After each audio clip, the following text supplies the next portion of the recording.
ओम नमो भगवती वासुदेवाय नमः। आप सभी का दिन शुभ और मंगलमय हो।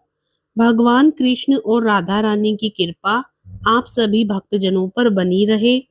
आज हम सुनेंगे कार्तिक मास कथा अध्याय 13 और साथ में सुनेंगे कार्तिक के महीने में सुनी जाने वाली चीड़ा और चीड़ी की कहानी। तो आइए पूर्ण श्रद्धा भाव के साथ कार्तिक मास की कथा को श्रवण करते हैं। कार्तिक मास के 13वें अध्याय में नारद जी भगवान विष्णु और जलंधर के बीच हुए युद्ध के बारे में बताते हैं।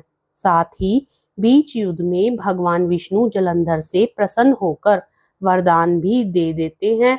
भगवान विष्णु से वरदान पाकर जलंधर और अधिक शक्तिशाली हो गया।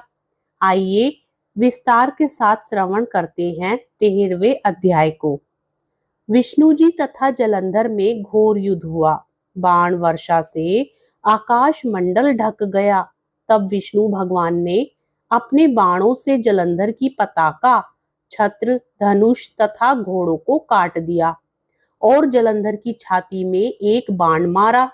बाण से घायल जलंधर क्रुद्ध होकर गदा को हाथ में लेकर उछला और गरुड़ के मस्तक में प्रहार कर उसे पृथ्वी पर गिरा दिया। विष्णु भगवान ने मंदहास करते हुए अपनी तलवार से उसकी गदा काट दी। इस बीच में जलंधर ने विष्णु भगवान की छाती में एक दृढ़ घूंसा मारा। उसके पश्चात महाबलशाली दोनों वीर अपने प्रहार से पृथ्वी को नीनादित करते हुए बाहु युद्ध, मुष्टि प्रहार और जंघों द्वारा मल्लयुद्ध करने लगे। इस प्रकार दोनों ने सुंदर मल्लयुद्ध किया। तब विष्णु भगवान ने कहा, हे दैत्यराज, तुम्हारे पराक्रम से मैं अतिशय प्रसन्न हूँ। तुम अभीष्ट वर मांगो, जो देने के योग्य ना भी होगा सो भी मैं दूंगा। जलंधर ने कहा, हे भावुक, यदि आप मेरे ऊपर अत्यंत प्रसन्न हैं तो मुझे यह वरदान दीजिए कि आज मेरी बहन और अपने समस्त गणों के साथ आप मेरे घर में निवास कीजिए। नारद जी ने कहा, विष्णु भगवान कहते हैं कि ऐसा ही होगा। ऐसा ही होगा कहकर समस्त देवताओं और लक्ष्मी जी के साथ जलंधर की पुरी में गए। जलंधर देवताओं के स्थान पर दानवों को बैठाकर फिर पृथ्वी पर लौट आया। देवता, गंधर्व तथा सिद्धों के पास जो श्रेष्ठ रत्न थे, उन सबको अपने वश में करके सागर पुत्र जलंधर आनंद पूर्वक निवास करने लगा। पाताल लोक में महापराक्रमशाली निशुंभ को बैठाकर शेष नाग आदि को भी पृथ्वी तल पर ले आया। देव, गंधर्व, सिद्ध, सर्प और राक्षस तथा मनुष्यों को अपनी प्रजा तथा अपने नगर का नागरिक बनाकर त्रिलोक्य पर शासन करने लगा। जलंधर देवताओं को अपने अधीन कर धर्म से पुत्रों की तरह प्रजा का पालन करने लगा। जलंधर के शासन काल में उसके राज्य का कोई भी प्राणी रोगी, दुखी, निर्बल तथा दीन दिखाई नहीं देता था। वह धर्म पूर्वक शासन करता था। नारद जी ने कहा, इस प्रकार जब वह नियम और धर्म पूर्वक पृथ्वी पर शासन कर रहा था, उसी समय में एक बार लक्ष्मी जी द्वारा सेवित विष्णु भगवान के दर्शन की अभिलाषा से वहां पर गया। हरे कृष्णा, राधे राधे। कार्तिक मास महात्म्य कथा अध्याय 13 संपूर्ण होता है। प्रेम से बोलिए विष्णु भगवान की जय, लक्ष्मी माता की जय, कार्तिक देवता की जय।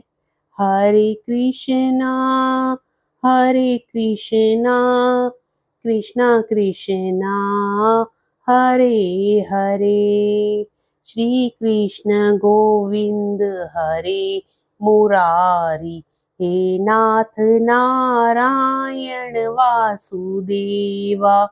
अब सुनिए कार्तिक मास में सुनी जाने वाली चीड़ा और चीड़ी की कहानी। एक बार की बात है, 4 चिड़िया थी। वह चारों ही कार्तिक का स्नान करती थी। पड़वा के दिन उन्होंने सोचा कि खिचड़ी बनाते हैं। सभी ने मिलकर घी, चावल तथा दाल का जुगाड़ किया और खिचड़ी बनाई। सबने सोचा कि पहले नहाकर आते हैं, फिर खिचड़ी खाएंगे। पहले एक चिड़िया नहाकर आ गई, बाकी नहीं आई। उसे भूख लगी थी, तो उसने खिचड़ी की भाप खा ली। दूसरी चिड़िया आई, तो उसे भी भूख लगी थी, उसने खिचड़ी का पानी पी लिया। तीसरी ने खिचड़ी खा ली, तो चौथी चिड़िया ने खिचड़ी की खुरचन खा ली। खाने के बाद चारों मर गई। जिस चिड़िया ने भाप खाई थी, वह राजा के घर राजकुमारी के रूप में पैदा हुई। जिस चिड़िया ने खिचड़ी का पानी पिया था, वह कुम्हार के घर पैदा हुई। और जिसने खिचड़ी खाई, वह ब्राह्मण के घर जन्म लेती है। और जिसने खुरचन खाई, वह हथनी के रूप में जन्म लेती है। कुम्हार की लड़की राजा के यहाँ दासी बन गई। ब्राह्मण की लड़की राजकुमारी की सहेली बनी। हथिनी भी राजा के यहाँ आ गई। राजकुमारी बनी चिड़िया को पिछले जन्म की सभी बातें याद थी। जब राजकुमारी का विवाह हुआ, तो उसने राजा से कहा कि मैं अपने साथ इस दासी और अपनी सहेली को भी ससुराल ले जाऊंगी। तो राजा ने कहा, ठीक है, ले जाना। राजकुमारी फिर भी नहीं गई। तो राजा ने पूछा। तब उसने कहा कि मेरे साथ इस हथनी को भी भेज दो। लेकिन हथनी जाने को उठी ही नहीं। तब राजकुमारी उसके कान में पिछले जन्म की सारी बातें कह देती है, जिसे सुनकर हथनी उठ जाती है।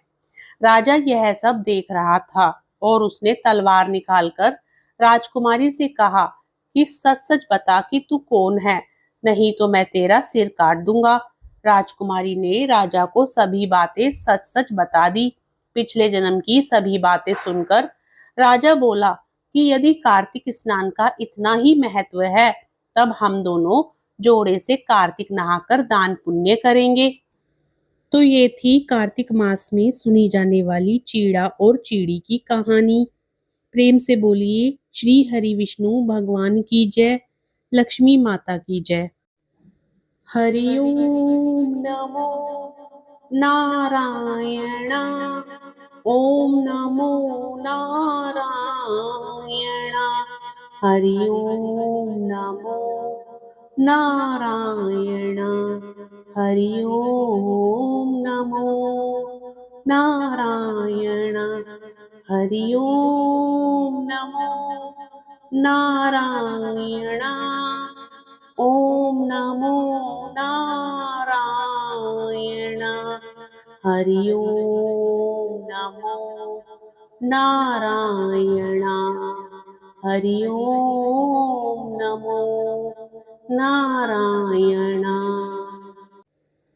हम आशा करते हैं कि आपको आज की कथा अध्याय 13 और आज की चीड़ा चीड़ी की कहानी पसंद आई होगी। यदि आपको आज की कथा पसंद आती है, तो वीडियो को लाइक करें, अपने मित्रगणों में शेयर करके। यदि आप चैनल पर नए हैं, तो चैनल को सब्सक्राइब भी करें।